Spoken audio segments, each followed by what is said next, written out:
मेरे प्रिय दर्शकों नमस्कार।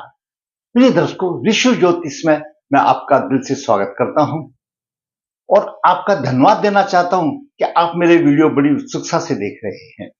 आशा करता हूं आगे भी आप देखते रहेंगे। जैसा कि आपको मालूम है, विश्व ज्योतिष वास्तविक कुंडली पर वीडियो बनाता है। वो कुंडली आपकी भी हो सकती है। एक आदि जिसको प्रॉब्लम आ रही है, आप लिख दीजिए कमेंट बॉक्स में, आपका नंबर आएगा। जब मैं आपका वीडियो बना करके आपका मार्गदर्शन अवश्य करूंगा। दर्शकों, आज का वीडियो बहुत ही पारिवारिक वीडियो है। मैं आपसे आग्रह करूंगा कि वीडियो को अंत तक देखिए। ऐसी घटनाएं हमारे समाज में आम हो रही हैं। उन घटनाओं से मैं आपको अवगत कराता हूं और कुंडली में क्या योग ऐसे होते हैं जो एक पारिवारिक समस्या बना देते हैं। अंत तक देखोगे, आपको वीडियो अच्छा लगेगा। आपको जैसा भी लगे आप कमेंट्स में जरूर लिखना, ताकि मेरा भी हौसला भी बढ़ेगा और ज्ञान की वृद्धि भी होगी। तो जैसे मैं हमेशा बताता हूं कि ये कुंडली के 12 भाव हैं। ये लगन लग्नेश का भाव है, द्वितीय भाव धन का, तृतीय पराक्रम का, चतुर्थ घरेलू सुख का, माता का, पंचम भाव शिक्षा बुद्धि संतान का, छठा भाव रोग शत्रु का, सप्तम भाव जीवन साथी, अष्टम भाव आयु का, नवम भाव भाग्य भाव, दसम भाव ऊंचाई पर ले जाने वाला प्रतिष्ठा वाला भाव है, एकादश भाव आमदनी का और द्वादश भाव विदेश का और कष्ट का भी भाव है, खर्च का भी भाव है। ये सबको मालूम होना चाहिए। तो आज हम एक स्त्री की कुंडली में विचार करेंगे जिसके पास अभी 2 बच्चे भी हैं और उम्र भी कोई खास ज्यादा नहीं हुई है। 86 की बोर्न है, मतलब 14 और 24 38 साल की आयु है। दर्शकों, ग्रह योग कुछ ऐसा है, उन ग्रह योगों का अगर विवाह से पहले उपचार कर लिया जाता है तो जीवन में मधुरता आ जाती है, नहीं तो बड़ी परेशानी आ जाती है। और पुरुष हो या स्त्री, ऐसे योग किसी के भी हो सकते हैं। मैंने आज वीडियो को शीर्षक दिया है, वर तलाश कर रहे हैं या वधू। आप अपनी लड़की के लिए वर की तलाश में हैं या अपने पुत्र के लिए पुत्र वधू की तलाश में हैं, ध्यान दे दीजिए। अगर आप समय पर ध्यान दोगे तो आपकी वृद्ध अवस्था अच्छी गुजर जाएगी, नहीं तो परेशानी आएगी, जैसा कि इस विषय में आ रही है, इस कुंडली में आ रही है। विचार कर लो, नहीं तो जीवन भर पछताना होगा। वीडियो बड़ा पारिवारिक है। दर्शकों, स्त्री जातिका का जन्म 16 अक्टूबर 1986 शुक्ल पक्ष चतुर्दशी उत्तरा भाद्रपदा नक्षत्र 4 गुरुवार को हुआ। जन्म के समय पर मेष लगन हुआ। मेष लगन के 17 डिग्री है और छठे भाव में केतु 26 डिग्री, सूर्य 29 डिग्री। केतु सूर्य को पीड़ित कर रहा है, शापित कुंडली बना रहा है और सूर्य पंचम भाव का स्वामी छठम में आ गया। सप्तम भाव में बुध और शुक्र की युति है। अष्टम भाव में शनि, दसम भाव का एकादश भाव का स्वामी है और मंगल उच्च राशि का है, मकर राशि में, दसम भाव में। एकादश भाव में कुंभ राशि में गुरु है 26 डिग्री लेकर के और द्वादश भाव में चंद्रमा और राहु का ग्रहण योग है। चंद्रमा को भी ग्रहण लग गया। दर्शकों, ये स्थिति रही। अभी दर्शकों, हम हमेशा तोते की तरह बताते हैं कि लगन लगने से बलवान होना चाहिए और मंगल दसम भाव में दिग्बली माना जाता है और लग्नेश उच्च है, साथ साथ अष्टमेश भी है, लेकिन मूल त्रिकोण राशि मेष राशि है। मंगल यहां पर उच्च राशि में है, लेकिन चंद्रमा के नक्षत्र में है, स्वर्ण नक्षत्र में है। शुभ प्रभाव नहीं देगा। क्या प्रभाव देगा, पहले मैं आपको गिनती करा देता हूं। लग्नेश मंगल स्वर्ण नक्षत्र में है, रोचक योग बना रहा है। रोचक योग बना रहा है। रोचक योग का पूरा रोचक योग एक पंच महापुरुष योग में से एक योग है, एक योग है जो कि सम्मानित है। और वैसे भी मंगल दसम भाव में दिग्बली है, प्रतिष्ठा का कारक बनता है, लेकिन प्रसिद्धि बनती है। और ऐसे जातक का पिता के साथ फेविकोल का जोड़ होता है, पिता के साथ फेविकोल का जोड़ होता है। स्वर्ण नक्षत्र में प्रतिष्ठा, पिता की भी प्रतिष्ठा बढ़ाने के लिए होता है, खुद की भी बढ़ती है। धनवान बनती है, लेकिन दिमाग अस्थिर होता है और मानसिकता उसकी जो मानसिक शक्ति कमजोर होती है, क्यों मंगल चतुर्दशी से देख रहा है। जिद्दी होती है, मनमानी कार्य करने वाली होती है और व्यर्थ की बदनामी भी मिलती है। श्रवण नक्षत्र में मंगल दसम भाव में होने से व्यर्थ की बदनामी भी होती है। रोचक योग तो है, लेकिन रोचक योग का पूर्ण फायदा उठाने के लिए मंगल चंद्रमा के नक्षत्र में है। चंद्रमा द्वादश भाव में राहु से पीड़ित है। मंगल मकर राशि में है, शनि अष्टम भाव में है, तो कुछ खास फायदा नहीं बन रहा और उसको कोई प्रतिष्ठा नहीं मिली और कोई व्यवसाय नहीं मिला, कोई रोजगार नहीं मिला, सिर्फ एक हाउसवाइफ बन करके रह गई। हाउसवाइफ बन करके रह गई, 2 बच्चे हैं। दर्शकों, लग्नेश मंगल श्रवण नक्षत्र में, चंद्रमा द्वादश भाव में पीड़ित और शनि अष्टम भाव में, रोचक योग का फल मात्रा में मिल गया। दूसरा, चंद्रमा से द्वादश गुरु है। चंद्रमा से द्वादश गुरु है, किसी की भी कुंडली में हो, चंद्रमा से जब द्वादश गुरु होगा, वह अपने कुटुंब वालों से विरोध करेगी और शत्रुओं से मित्रता रखेगी। तो यानी ये भी एक ये है, कुटुंब में परिवार में मधुरता नहीं रहती जब चंद्रमा से द्वादश गुरु हो। शुक्र से चतुर्थ और द्वादश पाप ग्रह दाम्पत्य सुख की हानि करता है। शुक्र से चतुर्थ पाप ग्रह है और द्वादश भी पाप ग्रह है, सूर्य केतु है। ऐसी स्थिति दाम्पत्य सुख में भी हानि करती है, दाम्पत्य कलह होती है और अलगाव की स्थिति आ जाती है। पहले भी कई बार बन चुकी है ऐसी स्थिति। चतुर्थ भाव और चतुर्दश पीड़ित है, स्वप्न भी सुख नहीं। चतुर्थ भाव में कर्क राशि है, कर्क राशि पर मंगल का नीच प्रभाव है। कर्क राशि का स्वामी द्वादश भाव में राहु से पीड़ित है। दर्शकों, कर्क राशि भी पीड़ित है, चतुर्थ भाव भी पीड़ित है, माता का सुख नहीं, घरेलू सुख नहीं। दूसरी तरफ दर्शकों ध्यान दीजिए, ये चतुर्थ भाव उसके जीवन साथी का दसम भाव है, यानी चतुर्थ भाव उसके ससुर का भी भाव है। तो ससुर से भी तालमेल ठीक नहीं। और ये दसम भाव सप्तम भाव से चतुर्थ है, ये सास का भी भाव माना जाता है। जहां हम पिता का सुख बहते हैं वह सास का भी भाव है। चतुर्थ भाव ससुर का है तो दसम भाव सास का भी है और मंगल पर भी शनि की दृष्टि है। सास से भी मधुरता नहीं। मंगल उचका तो है, रोचक योग बना रहा है, लेकिन कोई फायदा उसको नहीं मिल रहा। ऐसी जातिका को ना ससुर से बनती, ना सास से बनती और ना पति से बनती, क्योंकि दाम्पत्य कलह का पहले ही मैंने बता दिया। इसके पति की भी कुंडली मैंने शायद 121 एपिसोड में बनाई है, अब देख लेना। तो यहां पर पति के सुख में भी परेशानी, सास और ससुर के सुख में भी परेशानी। इसलिए मैंने लिखा है, वर तलाश कर रहे हो या वधू, थोड़ा विचार कर लेना। हम अपने पुत्र वधू तलाश करते हैं तो ये विचार कर लेना कि आपको वृद्ध अवस्था में वह क्या चाय के लिए भी दे सकती है या एक गिलास पानी का दे सकती है, ऐसा कुछ नहीं है। चतुर्थ भाव चतुर्थ पीड़ित, घरेलू सुख नहीं, स्वप्न भी सुख नहीं, ससुर के साथ तालमेल नहीं। चतुर्थ भाव भी पीड़ित है और दसम भाव भी पीड़ित है। मंगल यहां पर पीड़ित है और केतु का भी प्रभाव है दसम भाव में। दसम भाव में केतु की भी पंचम दृष्टि है तो दसम भाव भी पीड़ित है।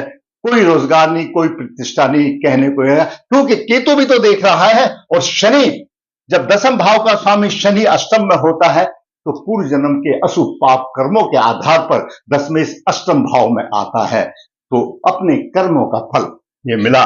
तो चतुर्थ भाव पीड़ित, चतुर्थ भाव भी पीड़ित। अगला पंचमें सूर्य पीड़ित है। पंचम भाव का स्वामी सूर्य पीड़ित है केतु से।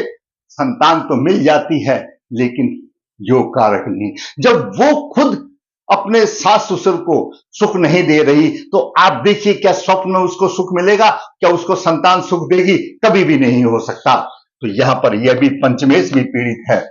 दैत्य योग, दर्शकों मैंने आपको पहले भी वीडियो बताया है कि दसम भाव का स्वामी और अष्टम भाव के स्वामी का राशि परिवर्तन योग है।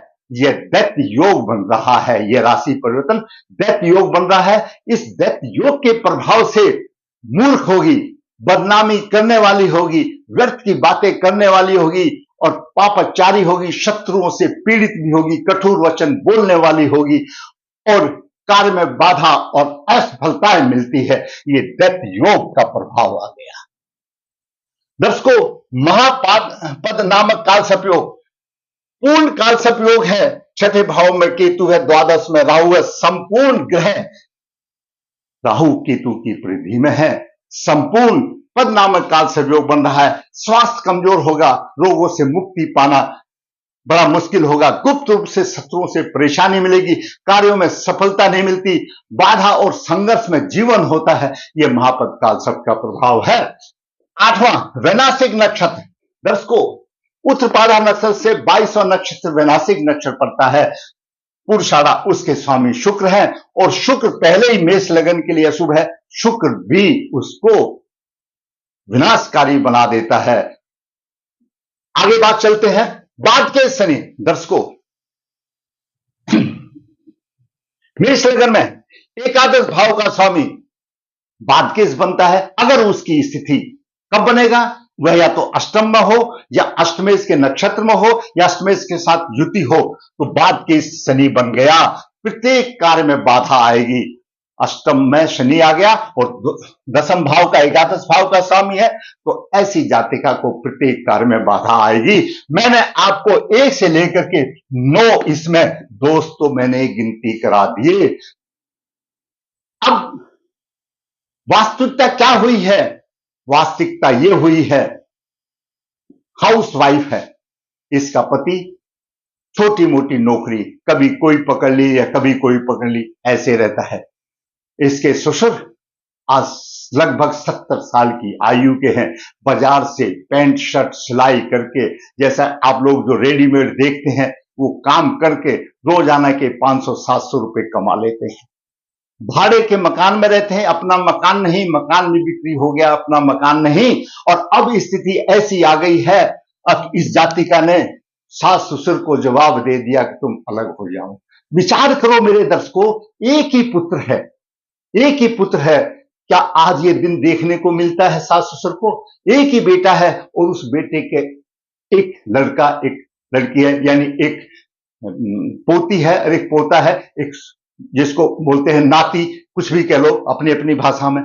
आज वृद्ध अवस्था में वही तो खिलौने हैं, उनसे भी अलग कर दिया और उसके ससुर ने बाहर किराए पे मकान लेकर के रहना शुरू कर दिया। विचार करिए, विचार करिए, भगवान ने एक संतान उसको दी, एक बहू उसको दी और 2 पुत्र, एक लड़का और एक लड़की नाती के रूप में भी दिया, उनको भी खिलाने के लायक नहीं छोड़ा।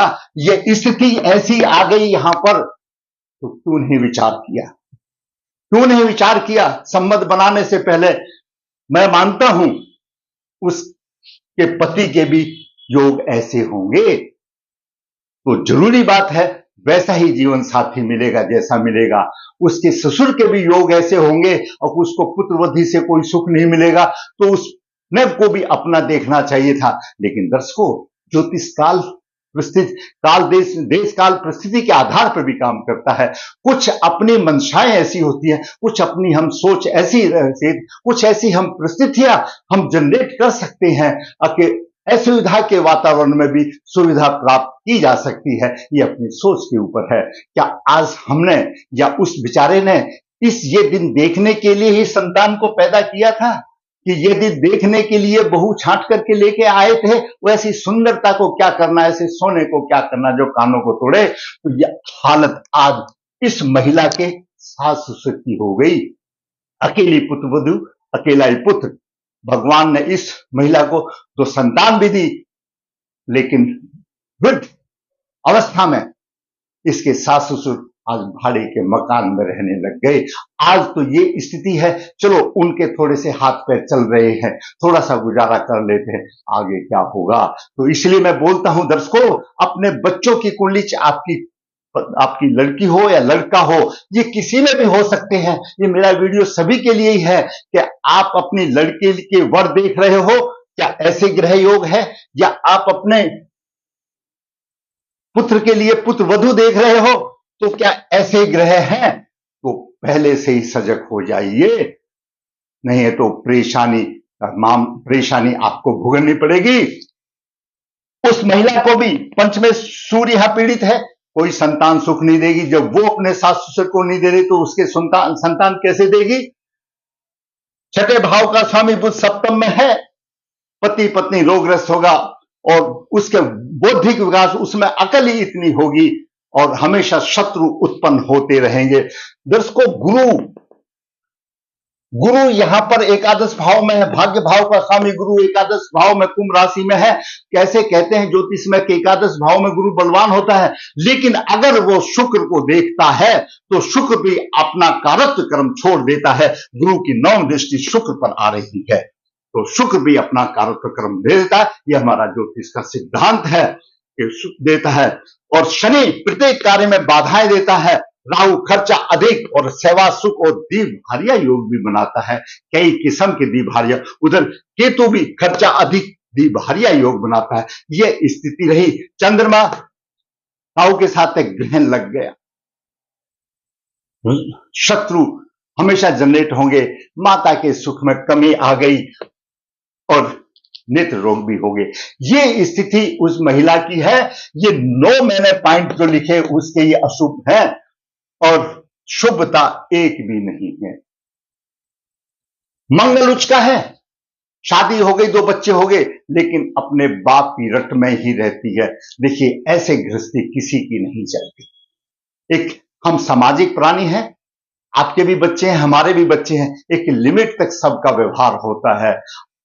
और अगर ऐसा माँ बाप बेटी का घर भी बिगाड़े तो भी कोई उसका भगवान देखता है। वो परमात्मा के पास ऐसा कंप्यूटर है, वो एक एक पॉइंट्स को लिखता है। पर मैं आपको अवगत कराना चाहता हूं मेरे दर्शकों, आप अपनी सोच को रखिए, आप अपने बच्चों की कुंडली रखिए। अगर इसी तरह के योग हैं तो उनका समय रहते निवारण कर दीजिए। देखिए दर्शकों, मैंने अनुभव में किया है, अगर आपने उनका निवारण किया है तो आपको राहत अवश्य मिलेगी, इसमें कोई दो राय नहीं। तो every action has a rebound action.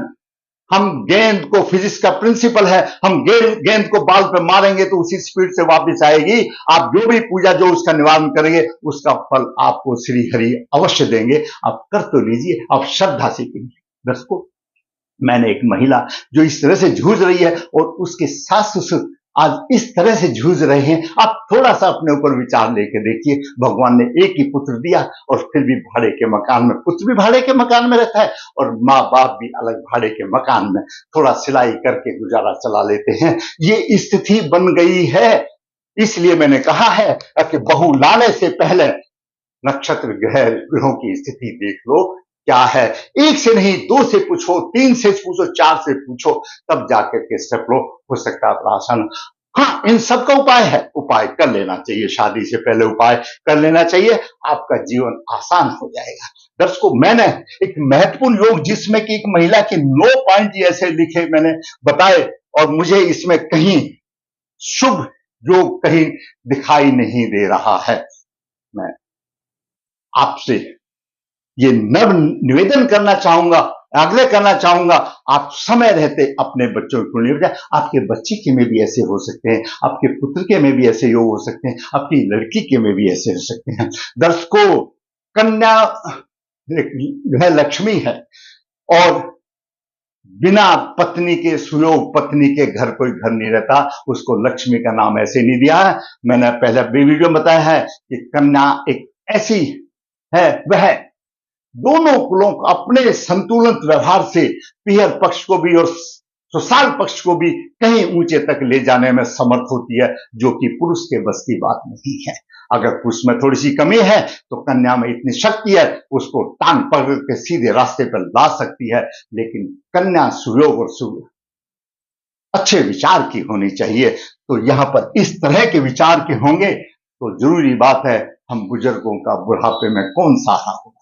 दर्शकों, अगर आपको मेरा वीडियो अच्छा लगा है तो लाइक करें, शेयर करें, ताकि इसका मार्गदर्शन हो। कहने वाली तो बहुत सी बातें हैं, इसमें बहुत लंबा वीडियो हो जाएगा। मैंने आपको शॉर्ट में समझाने की कोशिश की है। विश्व ज्योतिष नर्मदा जी के तट के नजदीक है। यहाँ पर काल सर्दोष पितृदोष की पूजा की जाती है। हाथ से पत्रिकाएं लिखता हूं, निचोड़ देता हूं। ये तो 15 मिनट में क्या, इसमें तो मैं 300 पेज लिख सकता हूं। ऐसी कुंडली है। जो इच्छुक है, लिखाना चाहे लिखा सकता है। ईश्वर कन्या भाव के लिए गुण मिलान निचोड़ देता है और बिना किसी शुल्क से आपकी राह आसान करता है जरूर ऋषि ज्योतिष मिलने की। अगर आपको मेरा वीडियो अच्छा लगा तो लाइक करें, शेयर करें। जिसने मेरा चैनल सब्सक्राइब करें ताकि मेरे चैनल की भी ग्रोथ हो, मेरा भी मनोबल ऊंचा हो और इसी प्रकार मैं वास्तविक कुंडली बना करके आपका मार्गदर्शन करता रहूं। धन्यवाद।